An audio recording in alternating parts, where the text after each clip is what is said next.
Bueno, arrancamos la unidad 4. La unidad 4 consta de tres clases inicialmente. Si llegamos a una cuarta la haremos.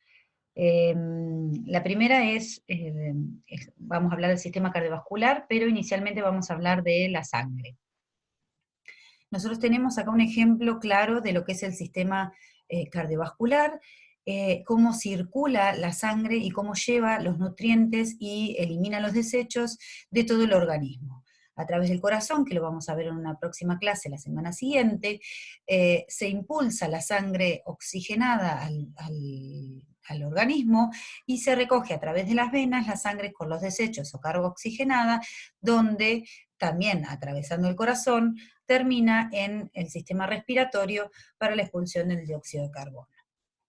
Entonces esto es un esquema más claro, quizás para que ustedes vean que a través de la sangre nosotros llevamos y traemos distintas sustancias, no solamente los gases, que la sangre permite incorporar al estar en contacto con el sistema respiratorio, permite incorporar el oxígeno y trasladarlo al resto del organismo y eliminar el dióxido de carbono que acaba de recoger del resto del sistema del organismo en sí. A partir del sistema digestivo y a través del sistema circulatorio se recogen los nutrientes que se absorben a través del sistema digestivo y se transportan por la sangre a todos los tejidos para ser utilizados por las células según la necesidad. Y lo mismo ocurre con los órganos de excreción, principalmente el riñón en este caso, en donde la sangre con los desechos llega al riñón y elimina sus productos. Esto es lo mismo que estamos diciendo recién, donde a partir del sistema digestivo se incorporan los nutrientes, los alimentos llegan a la luz del estómago y del intestino delgado, y a través de las vellosidades que existen en el intestino se absorben los nutrientes. Miren ustedes que cada vellosidad tiene componente arterial y venoso. Esto permite la absorción de los nutrientes circulan por la sangre y van a los tejidos, imaginemos la glucosa que acabamos de absorber, y van a los tejidos a ser utilizados por los distintos tejidos dentro de las células para lo que sea. En este caso, si hablamos de la glucosa, puede ser para ser utilizada para fabricar ATP, obtener energía y así cumplir la célula con las funciones que requiera. Lo mismo ocurre con el pulmón. A nivel del pulmón tenemos el alvéolo. En el alvéolo el oxígeno difunde al sistema circulatorio, después vamos a ver cómo se transporta, y es liberado también en los tejidos para ser utilizado, y los desechos, tanto el dióxido de carbono como los desechos de la célula, tanto el agua como la urea y demás, son eliminados o excretados a través de los riñones por la orina y a través del sistema respiratorio por medio de la exhalación. Entonces, hablemos de la sangre. La sangre está compuesta por dos porciones fundamentales, una es una porción líquida y la otra es una porción celular, o sea, células. La porción líquida le vamos a llamar plasma, es esto que estamos viendo acá en amarillito, y la porción celular, que es el 45%, son las células que componen la sangre. Las células que componen la sangre entonces son los glóbulos rojos, los glóbulos blancos y las plaquetas. ¿Qué cantidad de sangre tiene una persona normal? En el hombre hay aproximadamente entre 5 y 6 litros de sangre. En la mujer entre 4 y 5, y esto está dado por la diferencia en la talla corporal que existe entre el hombre y la mujer. Entonces la sangre circula por los vasos sanguíneos. Hablamos de vasos sanguíneos tanto de las venas, las arterias, capilares, arteriolas, ¿sí? Tanto de diferentes calibres. Después vamos a ver la diferencia entre una vena y una arteria cuando veamos la próxima clase. Y circulan entonces inmersos en el plasma, que es este líquido amarillito que estamos viendo acá. Entonces, dentro de los glóbulos blancos, nosotros decimos que a grandes rasgos en la sangre circulan los tres tipos de células, los glóbulos rojos, las plaquetas y los glóbulos blancos, pero dentro de los glóbulos blancos existen diferentes tipos, aquellos que tienen gránulos en su interior, como estos que estamos viendo acá, que se llaman granulocitos, y aquellas células blancas que no tienen gránulos en su interior, que se llaman no granulosos.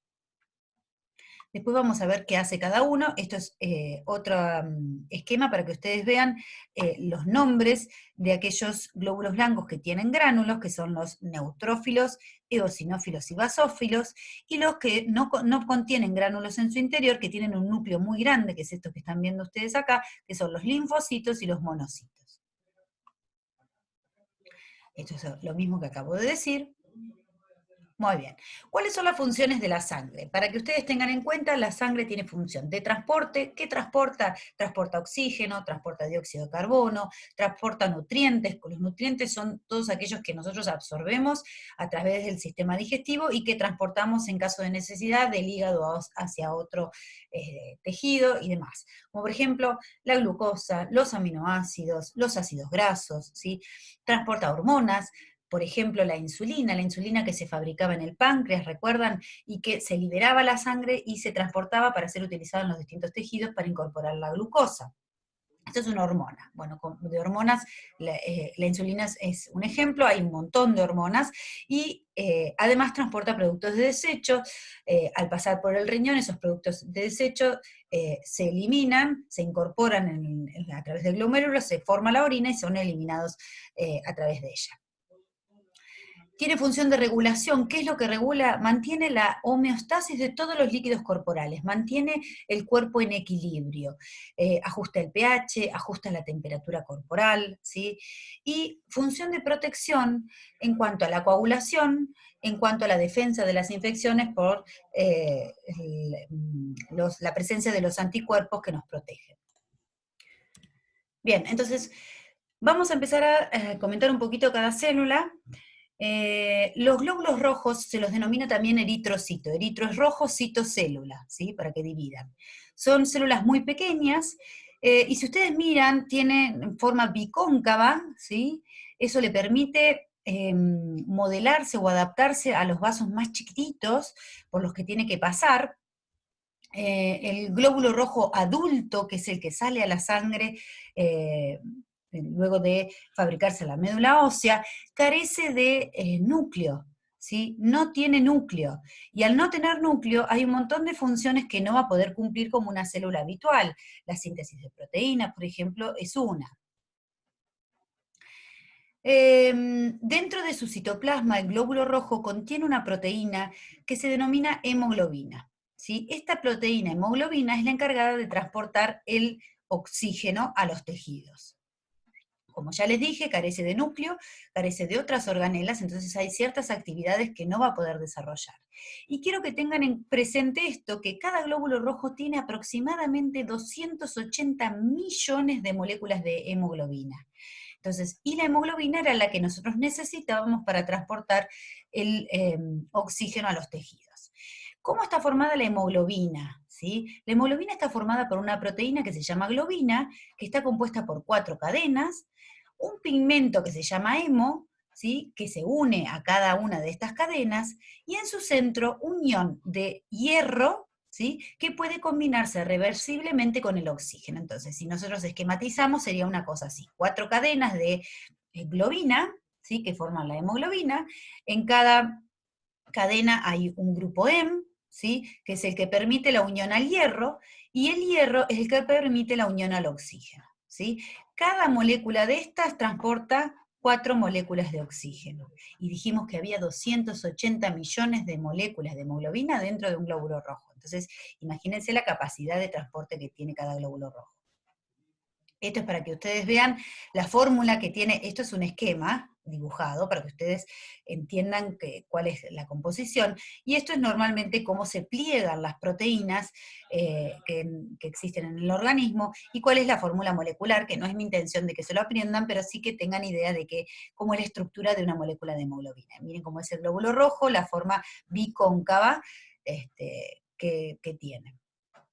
Bien, entonces, el glóbulo rojo, la función que tiene es el transporte de gases, transporta, lleva oxígeno y devuelve dióxido de carbono, principalmente al sistema respiratorio, donde es eliminado. Recuerden que el oxígeno es una molécula que difunde a través de la célula, a través de la membrana de las células, entre los espacios intermoleculares de los fosfolípidos. El tipo de transporte es una difusión simple. Entonces, entra y sale por diferencia de concentración, de donde hay más a donde hay menos. Volvemos a la unidad 1, en donde ya vimos esto, y dábamos el ejemplo del oxígeno como un ejemplo de difusión simple. Entonces, va por sangre unido a la hemoglobina y al llegar a los tejidos atraviesa las membranas plasmáticas hacia el interior de la célula, donde es utilizado según la célula lo requiera. Lo mismo ocurre a la inversa cuando el dióxido de carbono vuelve hacia el alvéolo pulmonar para ser exhalado. Entonces, fundamental recordar que las funciones, el glóbulo rojo, la función que tiene es el transporte de gases, y lo desarrolla dentro del vaso sanguíneo, no tiene que salir del vaso sanguíneo en los tejidos para cumplir su función. El valor normal de glóbulos rojos es aproximadamente de 5 millones. Nosotros solemos mirar la cantidad de hemoglobina, que el valor normal es entre 14 y 16 en los hombres y de 12 a 14 en la mujer. Cuando los valores son menores hablamos de anemia, ¿sí? Cuando hay más glóbulos rojos de lo que correspondería se habla de poliglobulia. El sitio donde se forman los glóbulos rojos es en la médula ósea, y los glóbulos rojos viven en aproximadamente 120 días. Cuando el glóbulo rojo se pone viejo o por algún motivo está deteriorado, hay células que se encargan de la destrucción de los glóbulos rojos. ¿Recuerdan cuando yo les dije que hay glóbulos blancos que circulan en sangre y que cuando tienen que cumplir su función salen de la sangre y se van a los tejidos, que son los macrófagos? Bueno, los macrófagos que están en ciertos órganos, como por ejemplo el hígado, el vaso o la médula ósea, se encargan en este caso del metabolismo del glóbulo rojo que está viejito y de su destrucción.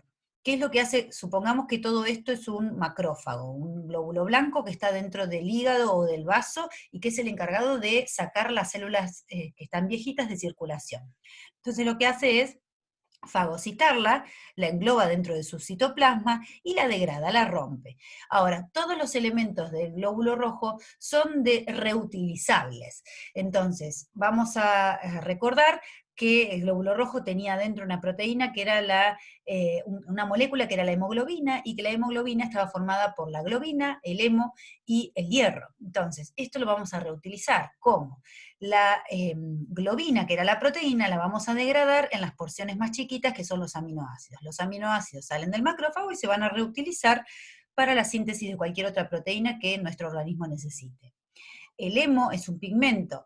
El pigmento se metaboliza por distintas enzimas y termina convirtiéndose en bilirrubina, que va a recircular entre el hígado y el sistema digestivo, y que es el que termina dándole color a la orina, ¿sí? O aparece en la orina, ¿sí? Se elimina. Y finalmente el hierro se transporta en sangre agarrado a una proteína que se llama transferrina. Es la proteína que lo lleva por toda la sangre, lo transporta hasta donde se necesita. Y se almacena en ciertos órganos, en este caso en el hígado, con otra proteína, agarrado a otra proteína que se llama ferritina.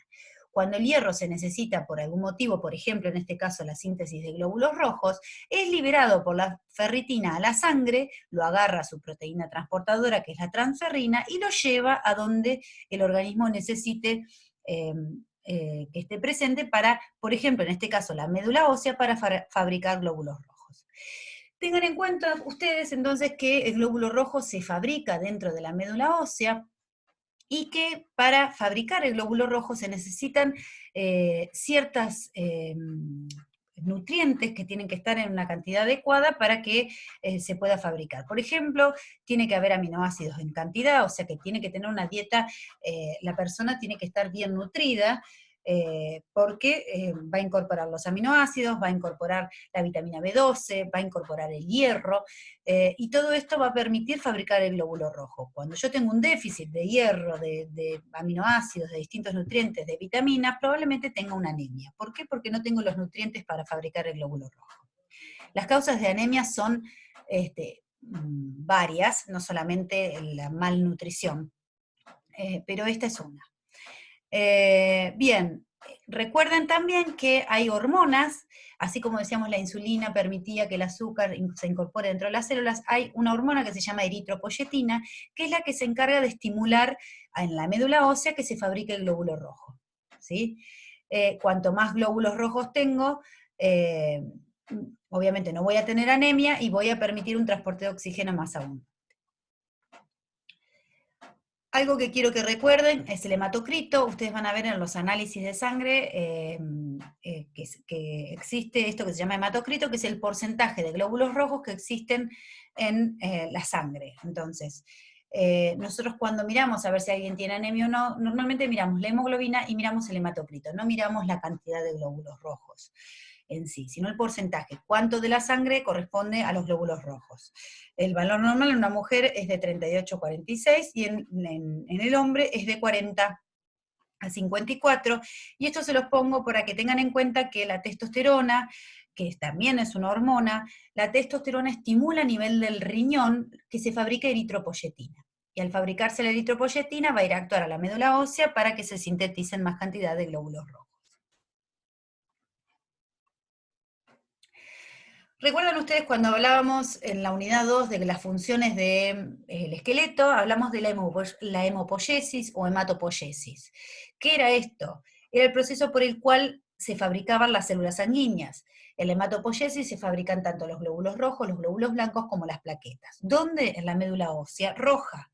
La médula ósea roja estaba en el niño, en el recién nacido, en la mayoría de los huesos, pero en el adulto va quedando en ciertos huesos, más que nada en la parte trabecular, y quedan en los huesos del esqueleto axial, en las crestas ilíacas y en las epífisis proximales tanto del húmero como del fémur. Ahí entonces queda la médula ósea, que va a ser la encargada de fabricar glóbulos rojos, blancos y plaquetas.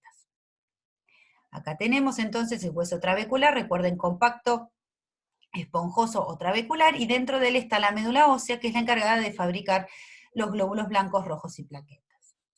¿Cómo se fabrican? Existe lo que se denomina una célula madre sanguínea. Esta célula madre es capaz de diferenciarse en distintos tipos de célula. En este caso, se diferencia normalmente en dos linajes, ¿sí? Una célula madre mieloide y una célula madre linfoide. ¿Sí? La célula madre mieloide es la que va a fabricar los glóbulos rojos, las plaquetas y los glóbulos blancos de tipo granulocitos.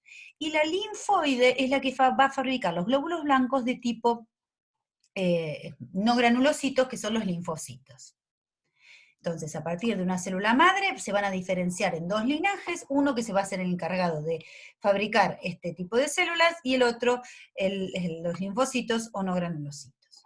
Esto es lo mismo, esta placa, para que ustedes vean que a partir de una célula madre pluripotencial significa que tiene capacidad de dividirse en varios tipos celulares. Entonces, esta célula madre, según el estímulo que reciba, se va a dividir en una célula madre mieloide o linfoide. La mieloide va a fabricar este tipo de células y la linfoide este otro. Normalmente existen estímulos que son hormonales, depende de lo que el organismo vaya necesitando en ese momento, y que va a generar que se fabrique un tipo de célula u otro. Todas las células tienen un proceso de formación a partir de su célula madre y se van a empezar a dividir y van a empezar a formar células que van a ir madurando en el proceso hasta una célula totalmente madura, que es la que va a salir a la sangre. Entonces, en ese proceso de maduración, cada célula, depende de qué es lo que se esté fabricando, va a recibir distintos componentes que la van a llevar a permitir luego, cuando sale a la sangre, cumplir su función. El eritroblasto o el proeritroblasto es una célula precursora de glóbulo rojo.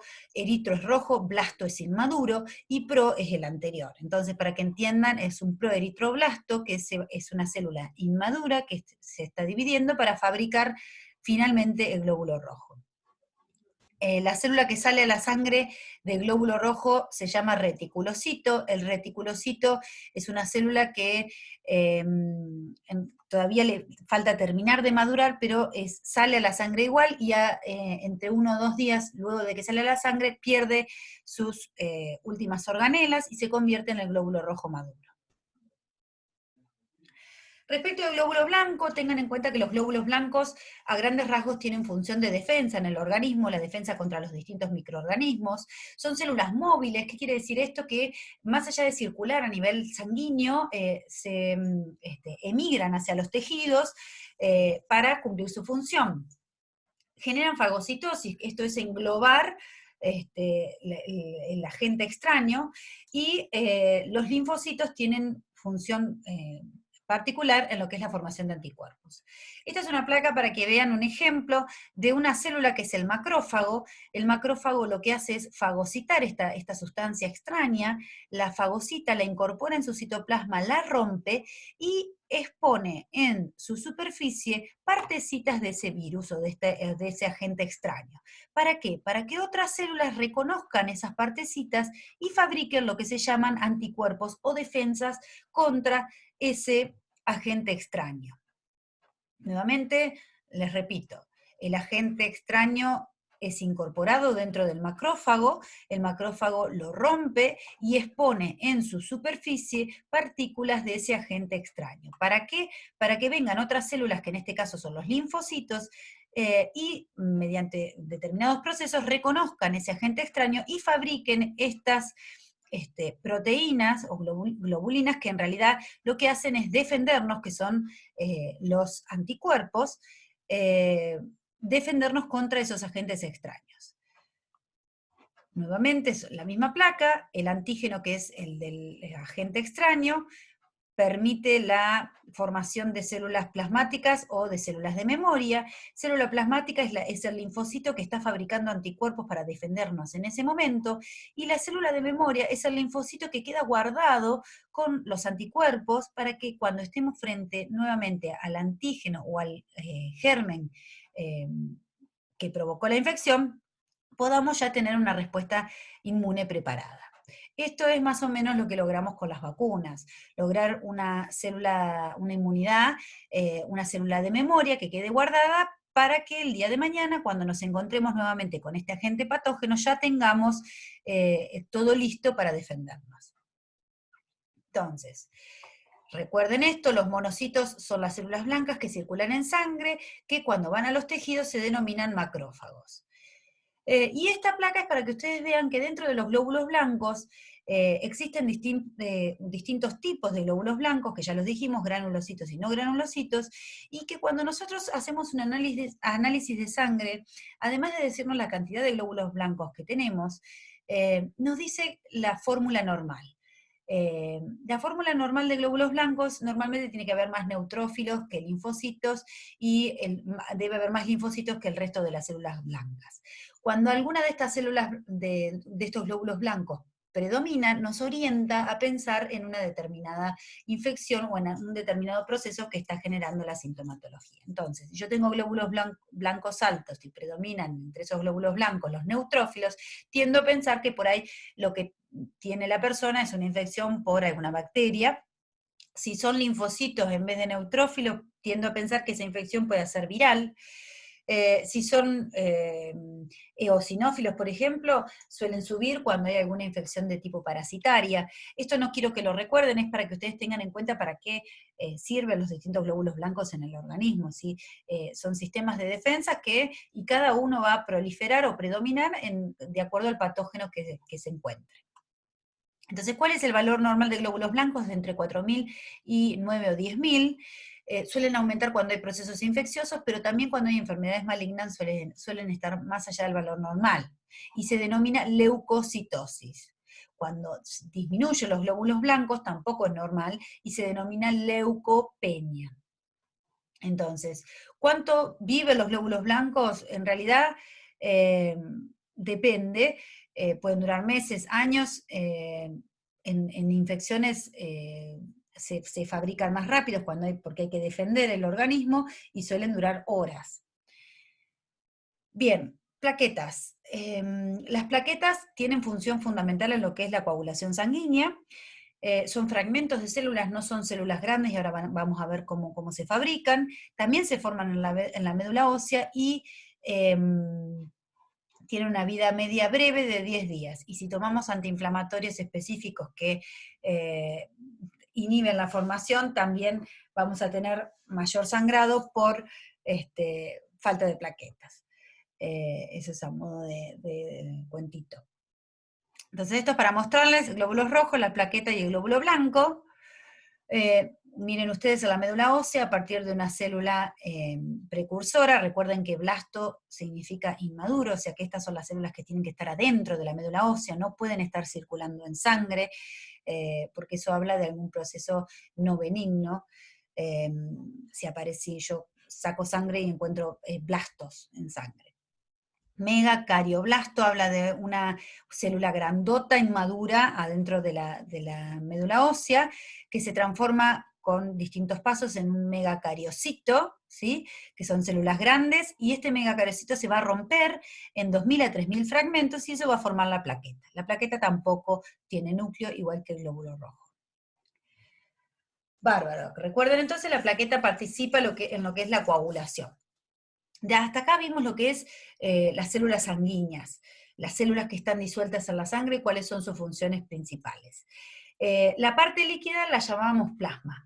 Entonces el plasma está constituido en un gran porcentaje, en su mayoría por agua, pero además tiene solutos. Estos solutos en su mayoría son proteínas. Recuerden que las proteínas le dan permiten, hay distintas proteínas circulando en sangre, y a grandes rasgos estas proteínas permiten transportar distintas sustancias.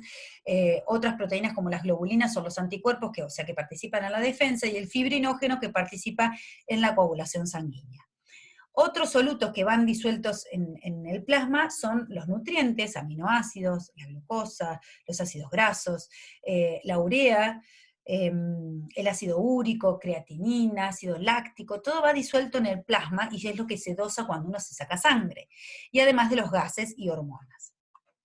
Si nosotros nos sacamos sangre, vamos a tener este tubito se centrifuga y permite dividir las porciones de la sangre. Los eritrocitos quedan en la parte inferior, por encima quedan los leucocitos y las plaquetas, y lo que queda encima es el plasma. El plasma es lo que va a tener, lo que nosotros dosamos en el plasma, la cantidad de azúcar que tiene, la cantidad de ácido úrico, la cantidad de urea, la creatinina para ver la función renal, la función del hígado. Todo esto se mide a nivel del plasma. Entonces, nuevamente, las globulinas que circulan en el plasma son anticuerpos. El fibrinógeno es una proteína que se fabrica para cumplir función en la coagulación. La albúmina ayuda a mantener la presión osmótica de la sangre, pero también es la encargada de transportar todas las sustancias, por ejemplo, algunos remedios, algunos antibióticos, cuando nosotros los incorporamos en el organismo, se transportan en sangre unidos a la albúmina. Y esta plaquita que tengo acá, que no se ve bien, la idea es mostrarles más o menos los que ya les dije. Esto es la división de la sangre. Tenés las células en menos del 10%, y el resto son los líquidos. Dentro de las células tenemos los glóbulos rojos, blancos y plaquetas. 4 a 5 millones son de glóbulos rojos, glóbulos blancos entre 4 y 10.000, y plaquetas entre 150 a 300.000, y dentro de los glóbulos blancos la división de las distintas células con la cantidad. Miren ustedes, entre un 60 y un 70% suelen ser neutrófilos, el 25% linfocitos, y el resto son monocitos, eosinófilos y basófilos. Esta es una fórmula normal, y es lo que deberíamos encontrar en un análisis de sangre normal. En cuanto al plasma sanguíneo, vamos a tener proteínas como la albúmina, globulina, fibrinógeno, todo en un cierto porcentaje, agua en un 90%, y otras sustancias como por ejemplo glucosa, ácidos grasos, hormonas y demás, todo disuelto en lo que es el plasma.